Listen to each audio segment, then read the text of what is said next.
भारत के मध्य और दक्षिण के बड़े हिस्से पर इस राजवंश ने लगभग 600 साल तक राज्य किया।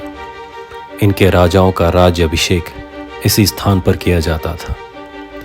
यह वह जगह है जहां दक्षिण भारत की एक पवित्र नदी मलप्रभा की दिशा कैलाश की तरफ हो जाती है, जहां सिर्फ सैंडस्टोन ही नहीं बल्कि ग्रेनाइट की ऐसी शिल्पकारी हुई है जिसे देखकर आप अचंभित रह जाएंगे। यहाँ अपने राजा के विजय की खुशी में महारानी लोक महादेवी ने बनवाया था भारत के सबसे बड़े मंदिरों में से एक मंदिर। लगभग 1500 साल से मौसम, बाहरी आक्रांताओं और समय की परीक्षा को पार करता हुआ आज यह 10 बड़े मंदिरों का समूह भारत के सबसे अलौकिक मंदिर समूहों में से एक है और यह एक यूनेस्को वर्ल्ड हेरिटेज साइट है। यह है पददक्कड़ यानी राज्याभिषेक की भूमि। कर्नाटक राज्य के बागलकोट जिले के शहरी आबादी से काफ़ी दूर मलप्रभा नदी के किनारे है पददक्कड़, जिसका शाब्दिक अर्थ है राज्याभिषेक का पत्थर, को एक पवित्र स्थान माना जाता है, जहां मलप्रभा नदी उत्तर की ओर हिमालय और कैलाश पर्वत की ओर मुड़ती है। जैसा कि इसके नाम से पता चलता है, इसका उपयोग चालुक्य राजवंश के दौरान राज्याभिषेक समारोह के लिए किया जाता था। जैसा कि 7वीं शताब्दी में विनयादित्य का इस स्थान को अन्य नामों से भी जाना जाता था। वो थे किसुवोलाल, जिसका अर्थ है लाल मिट्टी की घाटी, रक्तपुरा, जिसका अर्थ है लाल शहर। अगर प्रमुख मंदिर समूहों की बात करें तो यहाँ लगभग 10 मंदिरों का समूह है और इनके नाम हैं कड़ा सिद्धेश्वरा, जम्बुलिंगा, गलागनाथा, चंद्रशेखरा, संगमेश्वरा, विरूपक्षा, मल्लिकार्जुना और काशी विश्वनाथ। 5वीं और 6वीं शताब्दी के दौरान चालुक्यों के शुरुआती शासक वैष्णव थे, यानी वो विष्णु भगवान की पूजा करते थे। बाद में वो शैविज्म की तरफ बढ़ गए, यानी उनके मेन आराध्य शिवजी हो गए। इसीलिए इस परिसर में और इसके आसपास के मंदिर भगवान शिव को समर्पित हैं। पददक्कड़ के पास ऐहोल और बादामी के साथ वास्तुकला में विचारों के प्रयोग के लिए एक प्रमुख सांस्कृतिक केंद्र और धार्मिक स्थल बन गया। 5वीं शताब्दी के दौरान गुप्त साम्राज्य के शासन के दौरान राजनीतिक स्थिरता का दौर आया। इसी समय ऐहोल विद्वता का केंद्र बन गया। अगली 2 शताब्दियों के दौरान वास्तुकला में प्रयोग बादामी तक विस्तारित हुए। सीखने की संस्कृति ने 7वीं शताब्दी में पददक्कड़ को अपने घेरे में ले लिया, जो एक ऐसा गठबंधन बन गया जहां उत्तरी और दक्षिणी भारत के विचारों का मेल हुआ। इसके बाद की अवधि के दौरान चालुक्य साम्राज्य ने ऐहोल, बादामी, पददक्कड़ क्षेत्र में कई मंदिरों का निर्माण किया। चालुक्य साम्राज्य के पतन के बाद इस क्षेत्र पर राष्ट्रकूट साम्राज्य का कब्जा हो गया, जिसने 10वीं शताब्दी तक इस क्षेत्र पर शासन किया। 11वीं शताब्दी और 12वीं शताब्दी में यह क्षेत्र प्रारंभिक चालुक्य साम्राज्य की एक शाखा, जिसे लेटर चालुक्य के नाम से जाना गया, उसके अधीन आ गया। हालांकि यह क्षेत्र कोई राजधानी क्षेत्र नहीं था, न ही किसी राजधानी के निकट था। शिलालेखों और स्थापत्य शैली जैसे कई स्रोतों से संकेत मिलता है कि 9वीं से लेकर 10वीं 12वीं शताब्दी तक नए हिंदू, जैन और बौद्ध मंदिरों और मठों का निर्माण जारी रहा। 14वीं शताब्दी के आगमन में पददक्कड़, मलप्रभा के साथ ही डेक्कन क्षेत्र का अधिकांश भाग दिल्ली सल्तनत के सेनाओं द्वारा छापे और लूट का शिकार हुआ, जिससे कई क्षेत्र पूरी तरह से तबाह हो गए। यह काल विजयनगर साम्राज्य के उदय के साथ समाप्त हुआ। इन स्मारकों की सुरक्षा के लिए किलों के निर्माण की जिम्मेदारी विजयनगर साम्राज्य ने ली, जैसा कि बादामी के किले के शिलालेखों से पता चलता है। पददक्कड़ सीमावर्ती क्षेत्र का एक हिस्सा था जो विजयनगर और इसके उत्तर में सल्तनत के बीच युद्धों का गवाह बना। 1565 में विजयनगर साम्राज्य के पतन के बाद पददक्कड़ को बीजापुर सल्तनत ने अपने कब्जे में ले लिया, जिस पर आदिल शाही राजवंश का शासन था। 17वीं शताब्दी के अंत में औरंगजेब के अधीन मुगल साम्राज्य ने सल्तनत से पददक्कड़ पर नियंत्रण हासिल कर लिया। मुगल साम्राज्य के पतन के बाद पद्दक्कल मराठा साम्राज्य के नियंत्रण में आ गया। बाद में इसके हाथ फिर बदल गए जब 18वीं शताब्दी के अंत में हैदर अली और टीपू सुल्तान ने इस पर कब्जा कर लिया। लेकिन जब अंग्रेज़ों ने टीपू सुल्तान को हरा दिया तब इस पर अंग्रेज़ों का कब्जा हो गया और बाद में आज़ाद भारत में ASI के संरक्षण में इस जगह को दिया गया। इसमें सबसे पुराना मंदिर है संगमेश्वरा मंदिर, जिसका निर्माण 697 AD से 733 AD के बीच में हुआ।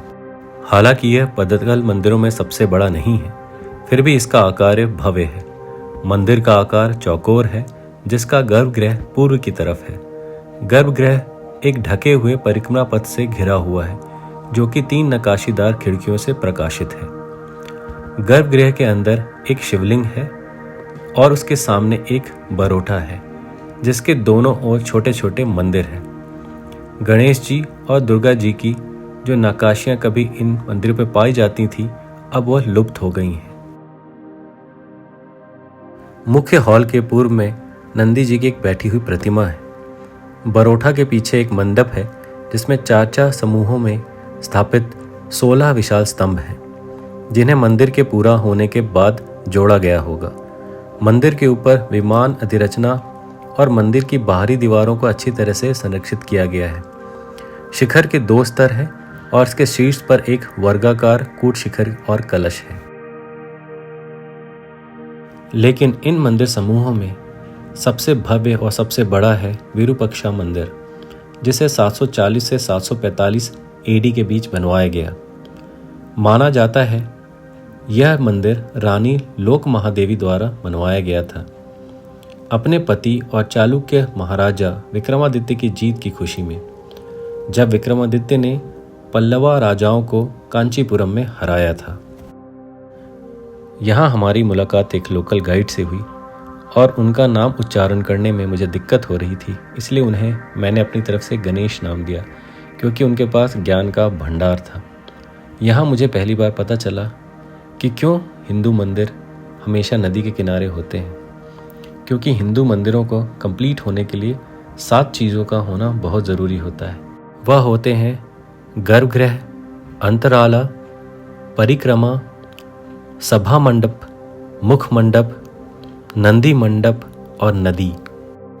आगे आप उनकी आवाज़ सुनेंगे, जहां उन्होंने विरूपाक्षा मंदिर के बारे में जानकारी बहुत अच्छे तरीके से दी। अंतराला, हाँ सर, परिक्रमा, सभा मंडप, मुख मंडप, नंदी मंडप, महाद्वार, नदी। राइट। KSRTC बस आती है सर, बेंगलुरु में रहते हैं सर। हाँ, KSRTC नहीं तो मैसूर बोलते हैं सर, वडियर कहते हैं ना, वडियर का एम्बलम सर, राजा मुद्रा, उसका गंडा बेरोंडा कहते हैं सर, और राजा भी तो है। हाँ, उसका नटराज कहते हैं, डांसिंग शिवा देखिए सर, पाँव हाथ छोड़ दिया। यहाँ पर देखिए 2 मोर देखिए सर, बीच में लकड़ी जैसा सर, ये विंडो में।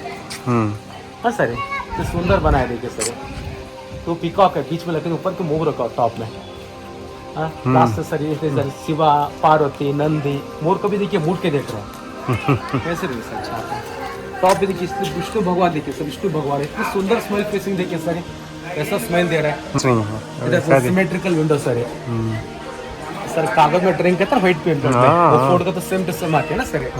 ये तो विष्णु का दशावतार में 5 अवतार सर है। देखिए सर, नागा बंद करके ऊपर देखिए सर, ऊपर 2 स्नेक है टॉप में, 2 हेड स्नेक। ये तो अर्धनारी देखिए सर, इस side half Shiv half Parvati. एक बार डिजाइन पकड़े सर, इतनी सुंदर डिजाइन देखिए सर, देखिए सर, शंख निधि, पद्म निधि, कुबेर का द्वार पालक। स्क्रिप्ट जो कौन काम के उसका नाम लिखो सर, कन्नड़ सर, सर्वसिद्धाचार्य, कणवरिताचार्य, आदित्य, उल्लप्पन, चंद्र। टॉप में मकर तोरण है, मकर मगरमच्छ, शिव पार्वती बीच में, ये डोर कीपर भद्रा, वीरभद्रा। हाँ, ऊपर था सर गया दर्शन था, इधर आदिशेषा, नागशेषा। देखो किधर भी आप नहीं देख सकते सर, ये सुंदर है, अभी जस्ट टूट के आ रहा है। 4 पिलर देखिए, हर पिलर डिजाइन देख लीजिए, अलग अलग है। आप देखिए खान देखिए सर, ये उसी समय का है, उसी समय का है। अरे विश्वास नहीं हो रहा। कान देखिए सर, कान है ना सर, लेग नेक हल्का से बाद में तो रिपेयर किया सर। आप भी देख रहे सामने है, देखिए सर देखिए सुंदर कड़ा देखिए सर, और ये देखो, ये तो बहुत ही सुंदर है। सुंदर कपड़ा पहना देखिए सर, ये फैशन को वो टाइम भी देखिए सर, फैशन का सर जो करते हैं सर इंटरेस्ट वगैरह इससे एंट्रेंस सर महाद्वार सर एक्चुअली होटल में राज गोकुल कहते हैं सर, मेरे से एंट्री होते थे वो टाइम में। तो संस्कृत का नंदी सर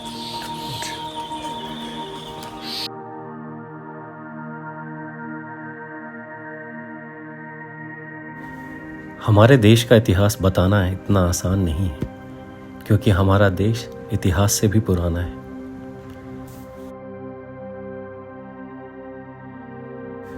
यह वह भूमि है जो विश्व के कई हिस्सों से बहुत पहले ही विकसित हो चुकी थी, जिसका उदाहरण इन भव्य मानव द्वारा बनाई गई रचनाओं को देखकर किया जा सकता है। दूसरा, हमारे देश में कई विविधता है और आप कहीं भी जाएं, इन विविधता के बीच आपको समानता जरूर नजर आएगी। इसीलिए कहते हैं भारत एक राष्ट्र है और हमेशा एक महान राष्ट्र ही रहेगा।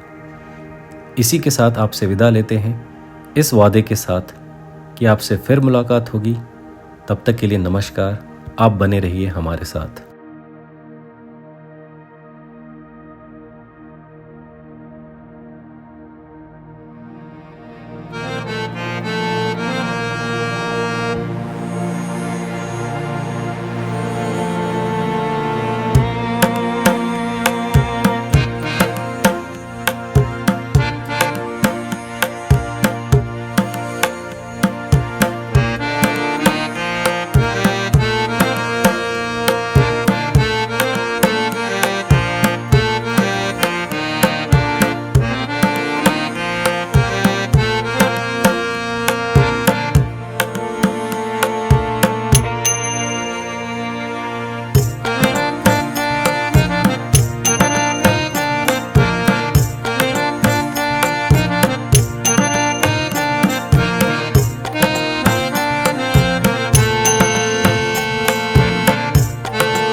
Thank you.